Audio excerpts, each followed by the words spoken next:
Hey, what's up? Sarah here. So in this video, I'm going to talk about how to handle the stress that you're encountering while taking the CFA exam. Stress and anxiety for those who are taking the CFA exam. So my background is that I'm a CFA charter holder, have been a CFA charter holder now for I think about 10 years.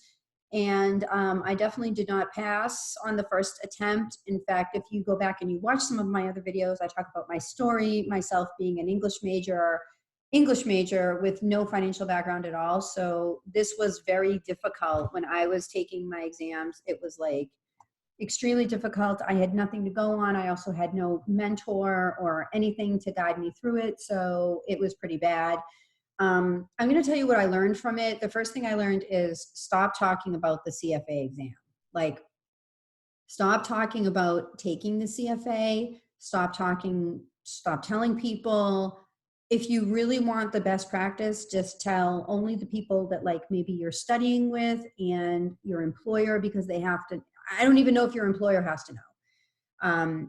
Maybe like close family members, but you definitely don't want the whole world knowing, because when you do that, a lot of times it creates attitudes that are not supportive, and especially towards the exam, when it gets into that like that tense time when it's like, how are you doing? Are you okay? Are you ready for the exam? Are you ready for the exam? Are you ready for the exam? Like, you don't want that. You definitely do not want people hyping you up and making you more nervous, because they definitely are going to do that. They may not even mean to. They may be the most well-intentioned, but it's really not going to help you. Number one.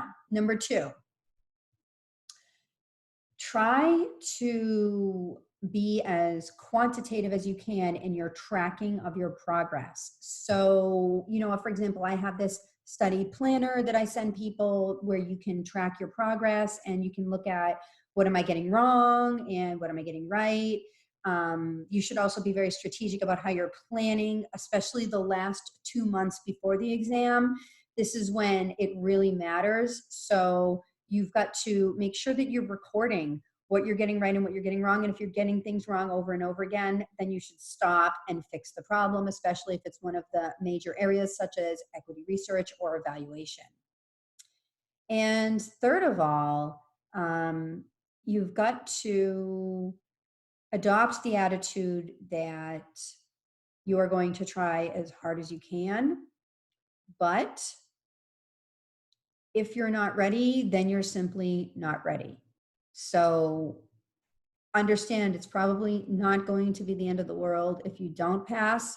Not to say that you should be soft about it. Like, you should absolutely go in there hard charging like you're in a battle. But at the end of the day, the exam is a test of your knowledge. And so, especially with level 2, a lot of you are not going to pass on the first try. And while that by all measures should be avoided, you also don't want to get too hyped up about, don't get too jacked up about it, because in my case, for example, it simply was too much to ask for me to pass level 2 on the first attempt. It was too much of a stretch. So I don't want to say like you can only do what you can do, but make your best possible effort. Go out there and shoot for the stars. But understand too that a test is exactly that. It's a test. And so pass or fail is going to be an indication of what your understanding is. Might not be enough, but like I said, if you're tracking your results, you will have documentation of what you studied and what you did, and then you'll see the result and use it scientifically to say for next time, well, I studied this or this or that. I'm going to do something different next time. Be smart about the results. And I think if you look at the results that way, is that it's just a reflection of how well I understood or how well I studied, instead of it being like this big whole huge thing where it's like, I've got to like climb Mount Everest. You know what I'm saying? Like, if you look at it that it's an evaluation or a reflection of of your progress and what you've been doing, if you've been documenting what you've been doing, it should be relatively easy to fix. But you've got to put a lot of time and attention into doing that scientifically. So everybody, thanks for watching, and I hope you'll subscribe to my channel.